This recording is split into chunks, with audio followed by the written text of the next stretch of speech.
Okay, these are all the components that came with the device for cleaning. I've been using mine, so you can easily vacuum the dirt. See how? And if you have the big parts, you can change the piece, the big parts of the dirt. You're done. Everything all clean. To take it out, just push on these two buttons and it's up. Now for the tires, the pump, put this back here.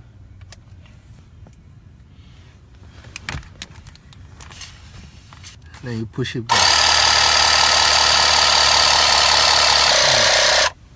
And that's it. You're done.